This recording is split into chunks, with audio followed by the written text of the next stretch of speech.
This is not a local war. This is a global war. Yes, something that differs it from the different conflicts of the 21st century. There is no free Poland without free Ukraine. That is very important. One of 10 new companies are established by Ukrainian business. Entrepreneurs, they're bringing that energy to the community, and Canadians are very grateful for that. Piotr Łukasiewicz is a Polish diplomat, colonel of the Polish Armed Forces, political scientist, ambassador to Afghanistan 2012 to 2014, chargé d'affaires to Ukraine since 2024. Hello, I'm Natalka Cmoc. I'm the Canadian ambassador to Ukraine, and you're watching the podcast Off the Record. Today, I am here with Ambassador Piotr Łukasiewicz, who is the ambassador of the Republic of Poland to Ukraine. And welcome. Well, thank you for the invitation. I'm quite honored and privileged to be part of this podcast. Thank you, Natalka. And thank you, Kyiv Post, for hosting us. Yes. So the idea here, just to repeat again to people who might be calling in, I understand that many people were very curious, what do diplomats do? They seem to think that we, have dinners and cocktails and that's about it. And that's one. So one is just to give a little bit of glimpse of what we do, what we talk about. And for me, what I've been trying to bring in as well is I think that diplomacy is changing.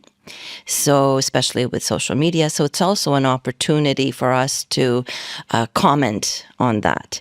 So I was very interested to have you on the podcast because I find your biography to be different from any other ambassadors. So perhaps I could ask you to start there, maybe describe a little bit about yourself and how you became an ambassador. Well, thank you very much for bringing this topic. But I have to explain that dinners and cocktails are definitely not boring.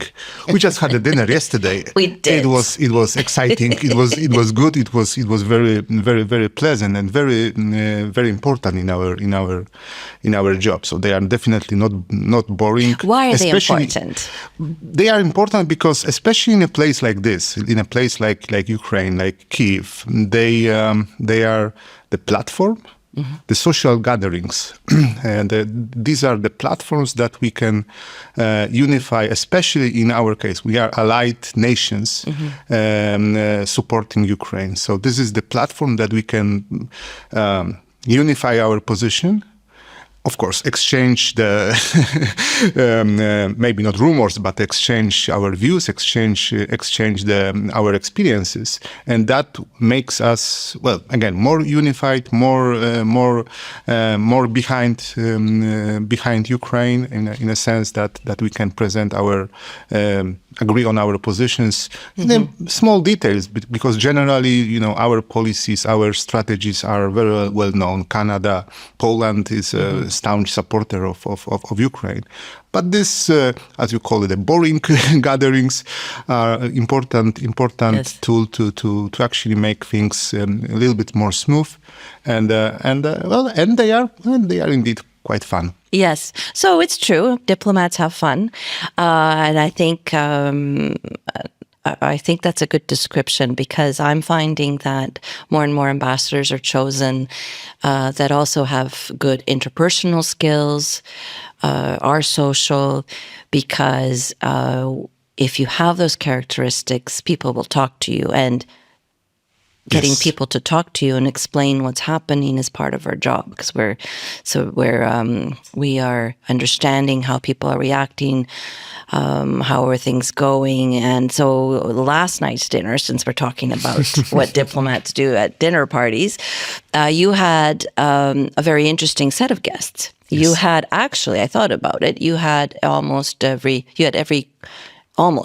continent at the dinner table, which made the conversation very interesting.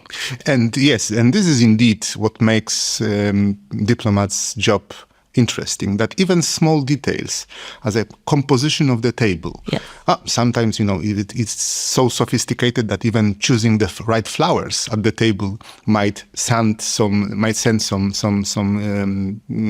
important sometimes signals. But indeed, the dinner, if we can use this example, the dinner we had yesterday was meant to show that it's not only, for instance, European family that is supporting Ukraine, because well, again, there is no better countries. We might say that there was also a Japanese ambassador, for instance. There are no better allies of Ukraine than Canada and Japan for not various reasons that differs them from Europeans, but exactly for the same reasons. Yes. So well, sometimes even the composition of the table of the guest is important to show something, to confirm that we are in such a special situation like Russian aggression on Ukraine. We are in it together, and we are showing this support, exchanging opinions, exchanging views as diplomats do, but also showing generally that even among ourselves that we are in it together, and this is what happens here. Really reflects the outrage and the sensation that this is the most important event of 21st century that connects us against this brutal, unjust, evil invasion. I agree, because it isn't. This is not a local war. This is a global war, and it impacts every part of the world, whether it's food security, economics situation, and because of that, we need to talk to each other, because we don't individually have the right policy tools to respond. And we're learning from ourselves the various policy tools. So I spoke with the Danish ambassador here just to talk about the Danish model. And Denmark, who would have thought, was going to be a trailblazer on so many aspects.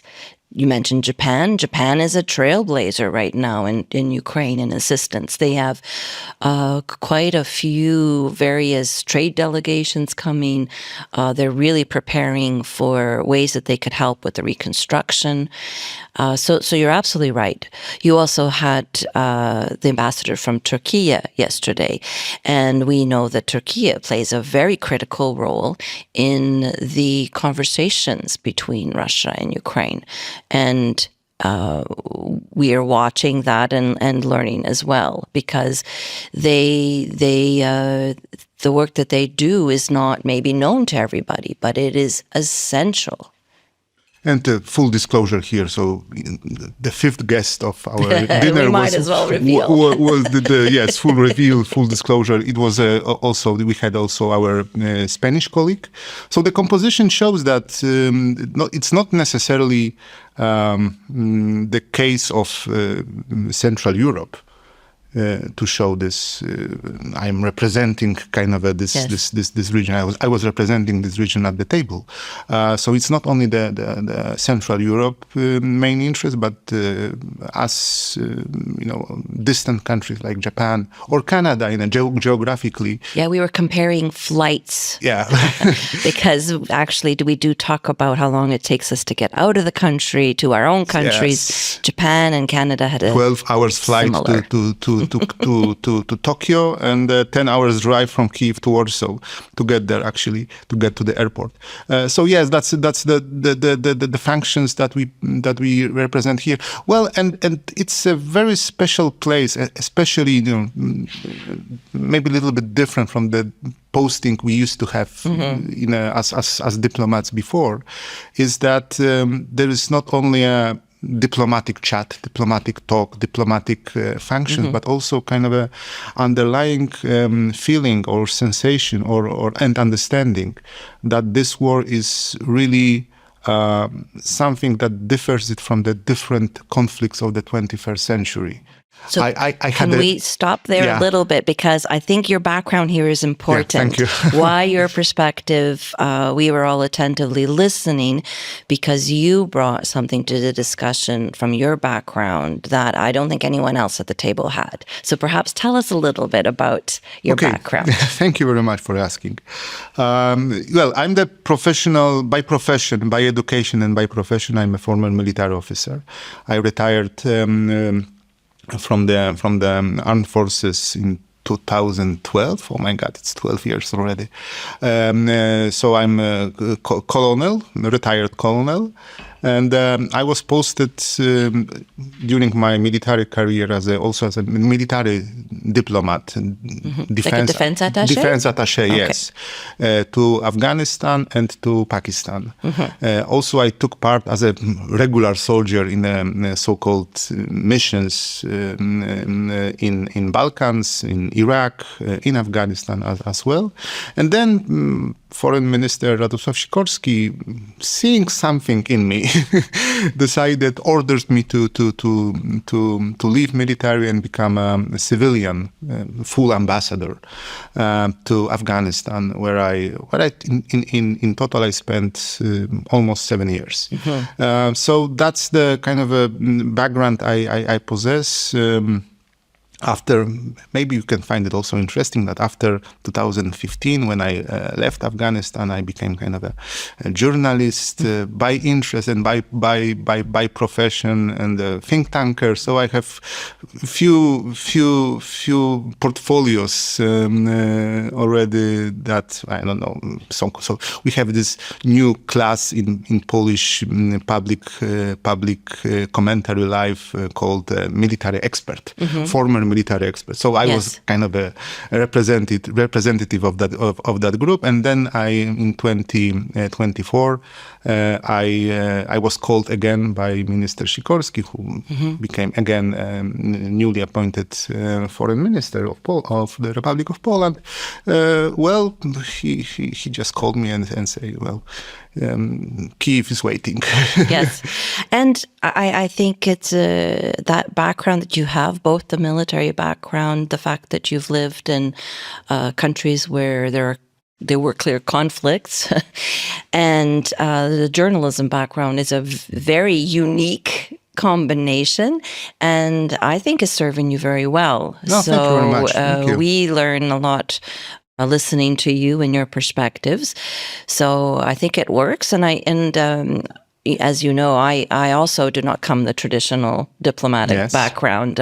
People find it interesting that, I was professionally a forensic anthropologist, and then I ended up in government working on infrastructure, transformative infrastructure. So again, it's interesting, but I think ambassadors that come from different backgrounds bring different perspectives, and we're not little silos.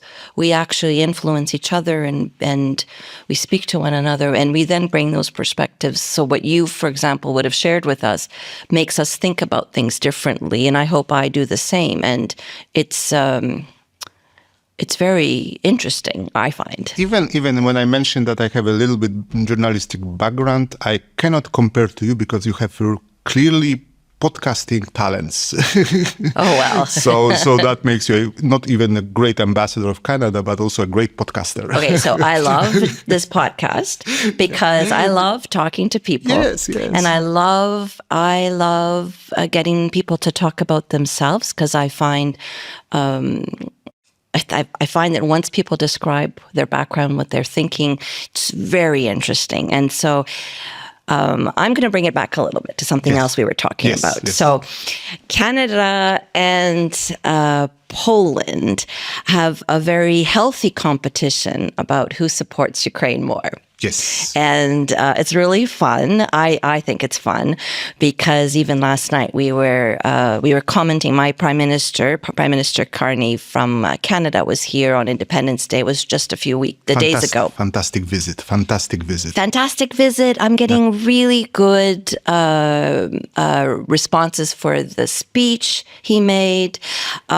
But a few people, and notably yourself, said, he mentioned that Canada was the first Western country to recognize Ukraine's independence in 1991. And this is something that is always coming up between Poland and Canada, the competition who was first. And this is very healthy competition and very nice and very, very healthy competition, healthy diplomatic competition. Yes. Because it was 2nd of December, 1991, right after the referendum on the independence was called and decided by the people of Ukraine, who massively voted for Ukrainian independence. That was Canada and Poland. On the 2nd of December, that were first countries to recognize the independence of Ukraine. But the healthy competition detail is who did it first. I mean, at what time? And we, in the spirit of the good food and the spirit of our yesterday dinner, we agreed that we are not going into hours question. I tell you the story I can tell the story to our audience from the Polish Foreign Ministry perspective. There's a very nice and very telling anecdote about President Lech Wałęsa and his advisors and Prime Minister Jan Krzysztof Bielecki waiting until 3 o'clock in the morning just for a cable from ambassador in Kyiv, Polish ambassador Kyiv, saying that yes, Ukrainians voted for independence, so let's rush to the.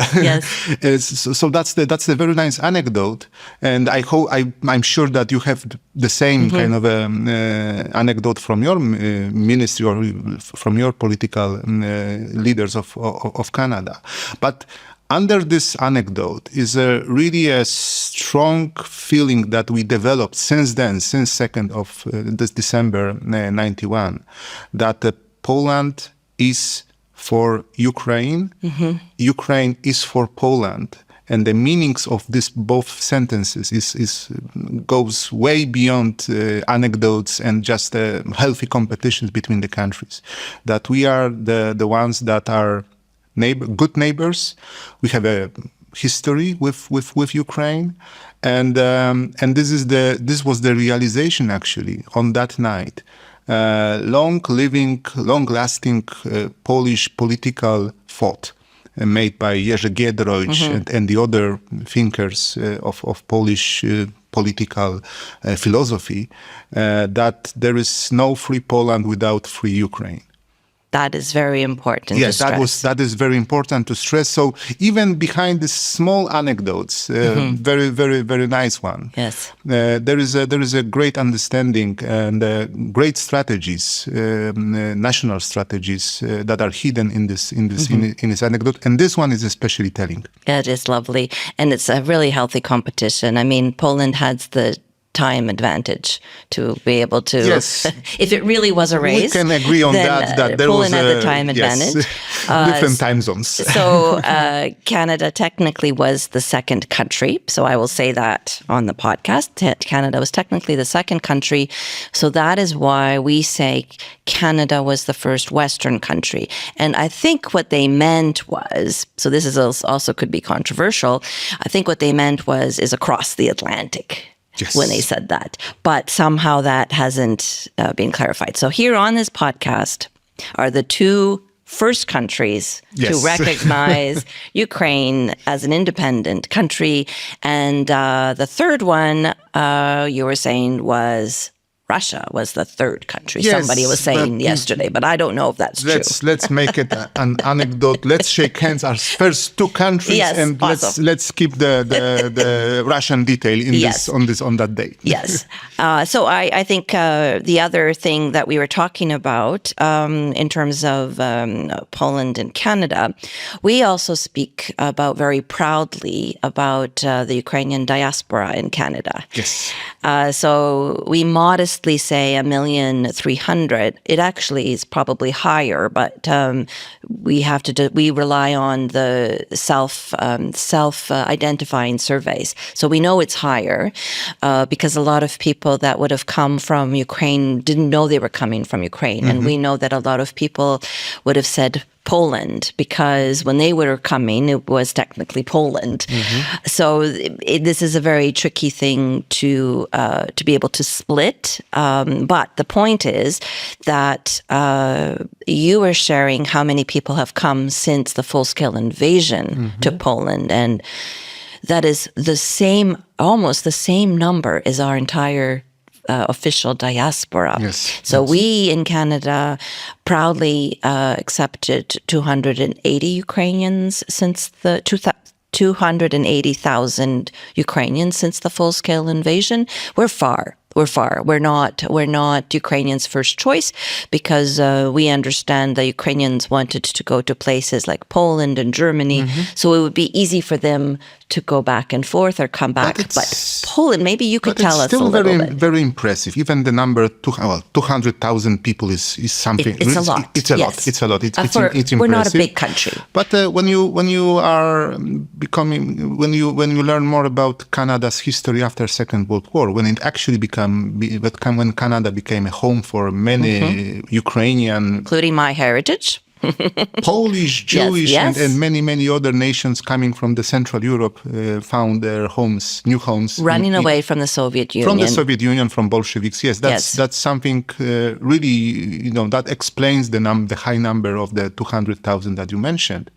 And clearly you are the best example of the Ukrainian roots and heritage and the devotion to Canada. Well, you are absolutely fantastic ambassador of Canada, but with this very nice touch of being actually Canadian, we say Ukrainian Canadian. Ukrainian Canadian. Yes. So the Polish story is a little bit of something. It's a little bit different because, well, again, this is the long story of the so we call it the Commonwealth, Rzeczpospolita, if you will, Rzeczpospolita obojga narodów, which means the Commonwealth of both nations, Lithuanian and Poland. We were all conquered by Lithuanians in the 15th century. Yes. But also we tend to change it of the Commonwealth of three nations, Lithuanian, Ukrainians, and Poles. So it's a very mixed, very complicated sometimes history. But the new chapter of this history is definitely 2022, the beginning of the full-scale invasion, when then numbers varies, but I believe it was more than 3 million refugees that went into Poland. We opened the borders. Yes. We decided not to skip all the passports checking and everything. We just opened the borders, not only borders, but our homes. Yes. And this is something that we are especially proud, and we are still proud of it, of the fact that even having such a massive influx of refugees, we still do not have refugee camps. You mentioned my background in Afghanistan, Pakistan, where there are refugee camps still exist of Afghan refugees who ran away from the various regimes that plagued Afghanistan. We do not have single refugee camp. Our refugee camps were our homes, Polish homes. So that was the only refuge we created, and this is really transforming experience for both nations, for both partners.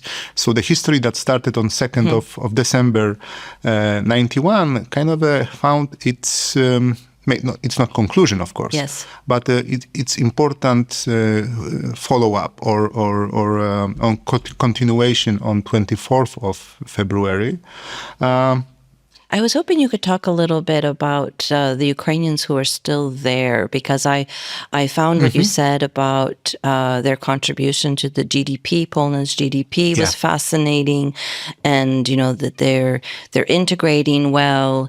So I think that's worth you describing a little bit. So that was the initial number of 3 million. Of course, they somehow dispersed among the other nations that also hosted Including them. Spain. Including Spain, yes. Germany.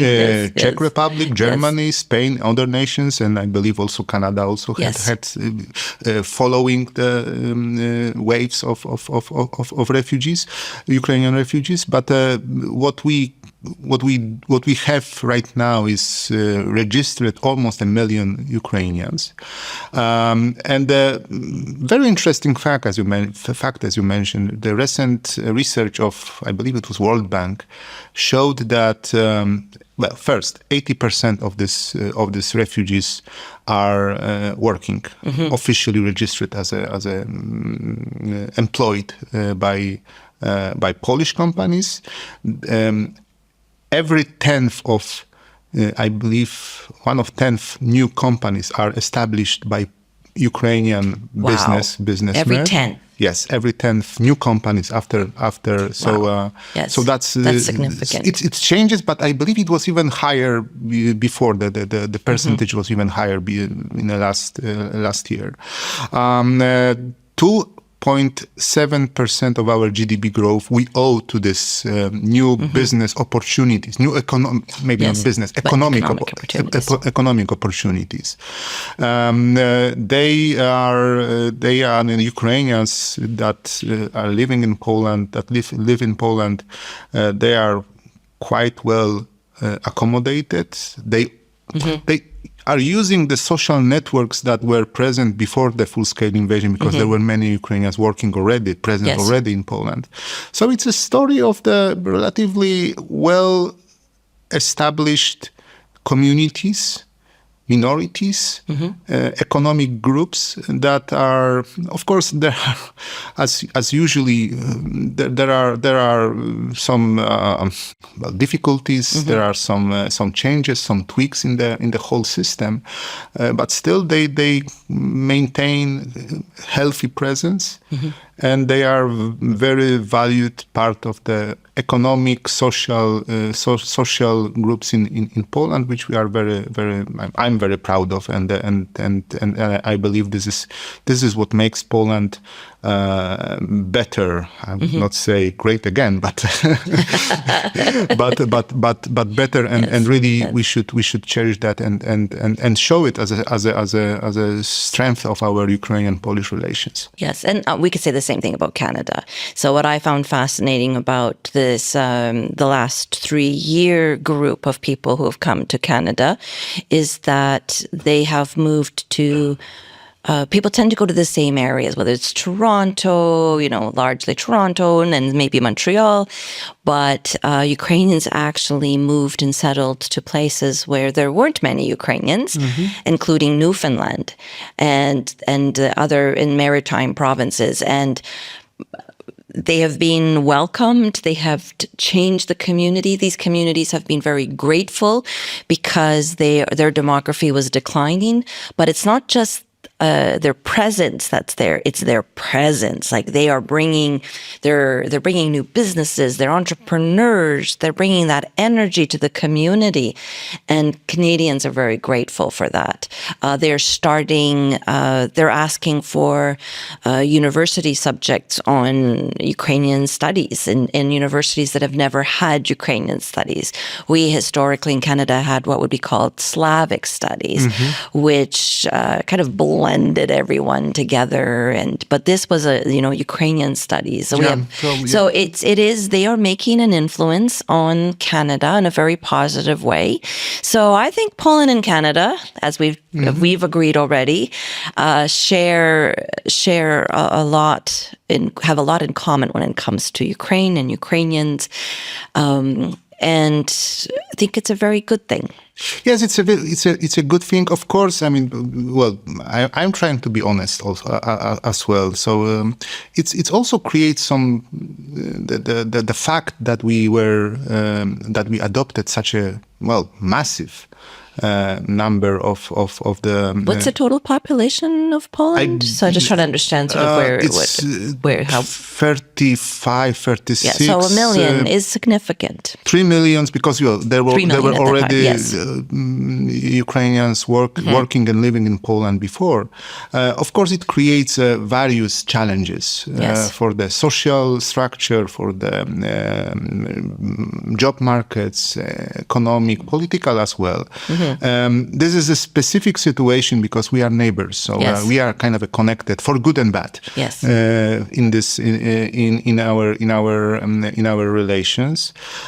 What I would like also to mention, I mean, that there were many very skilled and very insightful social workers from various international organizations in 22 warning us. I mean, the Polish public opinion that there will be something like they use this fancy term host nation fatigue. You will see, you will have it in 3 months, in 6 months. And I'm quite proud that 3 years later, we still do not have this full host nation fatigue as they expected. There are challenges. There are necessary tweaks and changes in the system that allows Ukrainian to be part of the, as you said, flourish as a part of the Polish social structure. But still, I guess. Behind all this, even with these issues that are known to the public, and I'm not here to hide it really. There is underlying realization and understanding that still the sentence I brought before, no free Poland without free Ukraine. So there is something we diplomats tend to use fancy words. Raison d'être of Poland, national interest of Poland, strategic interest of Poland, is that Ukraine stays democratic, free, sovereign, independent, fully in full territorial shape, including Crimea, including other stolen territories, occupied territories. And that's the strategic reasons are always kind of under every kind of policies that we maintain vis-a-vis Ukraine, and this is something that really connects us, even despite the, as I said, challenges and sometimes even troubles. So I should mention that Prime Minister Carney wasn't just in Ukraine; he was also in Poland, and they also met and discussed exactly. So made it very clear that we are united as countries, and also I think they had a couple of very practical meetings in terms of cooperation in various private sector areas. So there is going to be, hopefully, a lot of development between our countries, Canada and Poland, I mean, as well. So we're coming to a close now in terms of this podcast, but I just want to leave that there because I think that there's going to be some interesting cooperation between Ukraine and Canada, between Poland and Ukraine, and between Poland and Ukraine. Exactly. And I think there already are some very strategic trilateral cooperations. So I think we're going to see that grow. Poland will, of course, we have this geographical position that is first. I mean, physics is behind us. I mean, the geography is behind the. But it's not only. I mean, geography is very cold term. I would say, but it matters. It matters. So every international leader, including Prime Minister of Canada, goes through Poland. Even when he wants to visit Kyiv or other places in Ukraine. And it matters because of the future, the huge civilizational project that is what we are all facing, rebuilding, reconstructing, rebuilding Ukraine. We will be, for good and bad, we will be a platform, kind of a gateway for that. We as Poland. Of course, this is a collective effort of Europe, of Canada, United States, Japan, and other nations. But we are absolutely ready to serve as a kind of, as I said, gateway, entry point. And you already are. And we are. You have a very important energy conference every fall. Absolutely. We are preparing maybe for a chance to host Ukraine Reconstruction Conference next year, so it's absolutely amazing. If we are to conclude our discussion, to be a diplomat here, for many common reasons for Canada and Poland, it's a privilege to serve my country, to serve Poland here in this extremely, absolutely most important period of time of the historical proportions that is happening, this defense of Ukraine. So this is a privilege. This is a challenge. We just, after our pleasant dinner, we survived the horrible attacks, night of Russian attacks, and so it's a challenge. It's a privilege. It's an honor. And absolutely, we diplomats tend to stay away from the moral